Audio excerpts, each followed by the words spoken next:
নজর রাখবো পরবর্তী সংবাদে।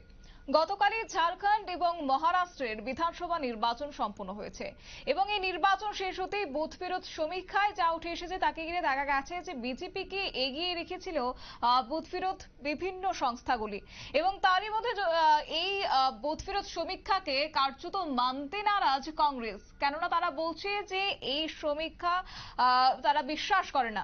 এবং আজ দেখা গেছে সেই একই সুরে সুর মিলিয়েছেন বিজেপিও এবং তারা তাদের কেন্দ্রীয় মন্ত্রী গিরিরাজ সিং তিনিও একই কথা বলেছেন যে এই বুথ ফেরত সমীক্ষা তারা বিশ্বাস করে না। শুনুন তাহলে গিরিরাজ সিং এর বক্তব্য। झारखंड और महाराष्ट्र दोनों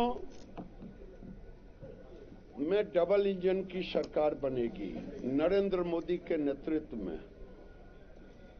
और मुझे पूरा विश्वास है कि अब जब सरकार बनेगी तो झारखंड में बंगाल के रास्ते से जो घुसपैठिए जा रहे हैं उस पर रोक लगाऊंगा और जब बंगाल में भी सरकार बनेगी सारे घुसपैठिए को निकालूंगा। यहाँ की लॉ एंड ऑर्डर सिचुएशन के बारे में क्या कहेंगे? जब तक ममता बनर्जी की सरकार रहेगी ये लॉ एंड ऑर्डर सरकार के हाथ में नहीं है, यहाँ के मुस्लिम गुंडों के हाथ में है। और ममता बनर्जी के रहते जो रेड कारपेट बिछा के रखे रोहिंग्या और बांग्लादेशी घुसपैठियों के लिए, जहां से हिंदू समुदाय डर महसूस करे और छोड़ करके भागने की स्थिति में यहां से है। लेकिन जिस बंगाल की माटी ने किसी सम्मानित किया है वही बंगाल की माटी इस अत्याचार को बर्दाश्त नहीं करेगी। यहाँ लॉ एंड ऑर्डर नाम की चीज नहीं है, कोई आदमी अपने को सुरक्षित नहीं महसूस करता। लोग पूछते हैं हमसे,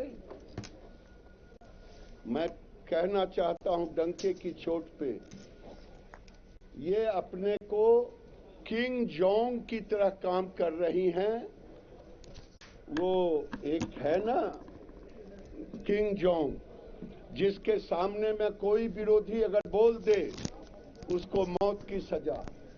ये न यहाँ हमारी बेटी सुरक्षित है बंगाल में, न यहाँ लोग सुरक्षित हैं। ये किंग जोंग की सरकार है, किंग जोंग की सरकार बहुत दिन नहीं चलता। एग्जिट पोल्स जो है एनडीए को बहुमत नहीं दे रहे झारखंड में और महाराष्ट्र में लार्जेस्ट पार्टी बीजेपी, बट फिर भी मेजॉरिटी अपने। हरियाणा में भी, इसलिए मैं किसी एग्जिट पोल पर कुछ नहीं बोलता। हरियाणा में तो मुझे हरा ही दिया था। बीजेपी के राज्य सभापति बहुत आज बीजेपी के जो आज बंगाल में जो राज्य सभापति है सुकांता मजूमदार, उन्हें भी आज अरेस्ट किया गया है बंगाल पुलिस की तरफ से, क्या कहेंगे? सुकांता मजूमदार यूनियन मिनिस्टर भी है।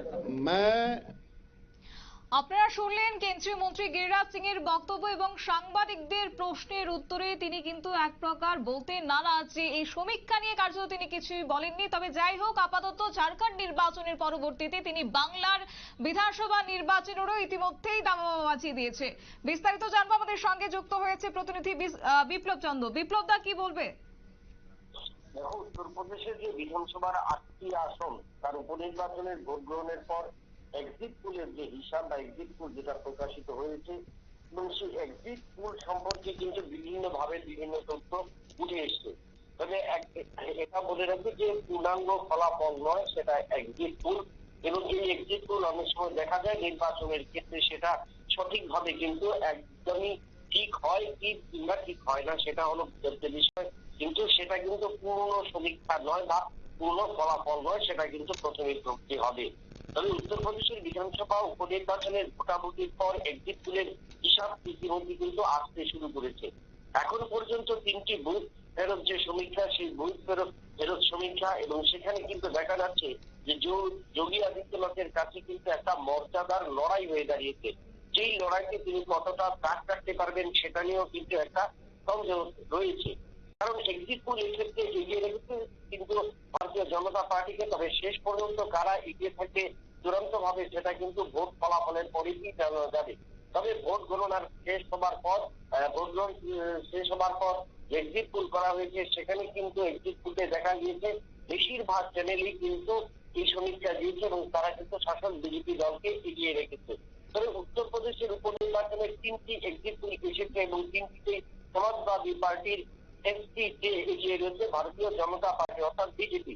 সমীক্ষায় বিজেপি এবং আরএলডি মিলে 9টি আসনের মধ্যে 7টি আসন পেতে পারে বলে মনে করা হচ্ছে। বাকি দুটো যে সমীক্ষা, সেখানে সমাজবাদী পার্টি পেতে পারে 3টি থেকে 4টি আসন। বুথ ফেরত সমীক্ষার পরিসংখ্যান থেকে মনে করা হচ্ছে যে লোকসভা নির্বাচনের সফর থেকে পিছিয়ে থাকা বিজেপি হয়ে অখিলেশ যাদবের পিটিএতে মুখ্যমন্ত্রী যোগী আদিত্যনাথ ধাক্কা খেয়েছেন। কারণ সমাজবাদী পার্টি 9টি, বিজেপি 8টি এবং আরএলডি 1টি আসনে প্রতিদ্বন্দ্বিতা করছে।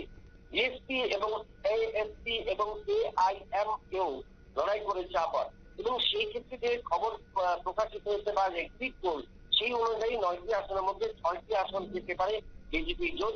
একই সময়ে সমাজবাদী পার্টি পেতে পারে 3টি থেকে 5টি আসন, বিজেপি পেতে পারে 5 থেকে 6টি আসন। এই যে পরিসংখ্যান, যে বিভিন্ন চ্যানেলগুলোর বা বিভিন্ন ভাবে যারা এক্সিট পোল করেছে, সেখানে কিন্তু তারা শাসক দলকে এগিয়ে রেখেছে।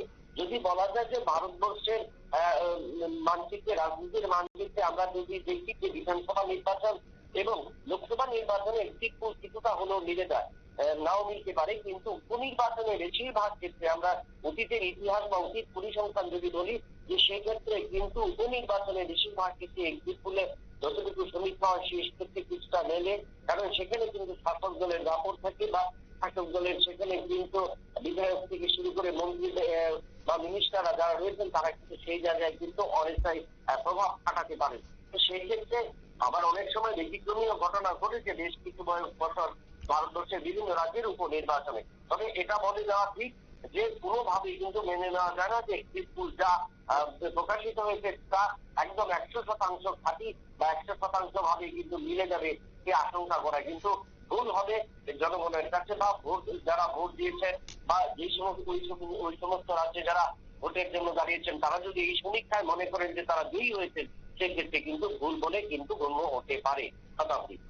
একেবারেই ধন্যবাদ বিপ্লব দা তোমাকে। বিস্তারিত জানিয়েছে আমাদের প্রতিনিধি বিপ্লব চন্দ্র। এবং ঝাড়খণ্ড বিধানসভা নির্বাচন শেষ হতেই কার্যত কলকাতায় পা রেখেছেন কেন্দ্রীয় মন্ত্রী গিরিরাজ সিং, এবং সেখানেই কার্যত পশ্চিমবঙ্গের মুখ্যমন্ত্রী মমতা বন্দ্যোপাধ্যায়কে তীব্র ভাষায় তিনি কটাক্ষ করেছেন এবং একই সঙ্গে উত্তর কোরিয়ার স্বৈরাচারী শাসক কিম জং এর সঙ্গেও তুলনা করেছেন বাংলার মুখ্যমন্ত্রী মমতা বন্দ্যোপাধ্যায়কে। নিয়ে নিচ্ছে ছোট্ট একটি বিজ্ঞাপন বিরতির সঙ্গে থাকুন।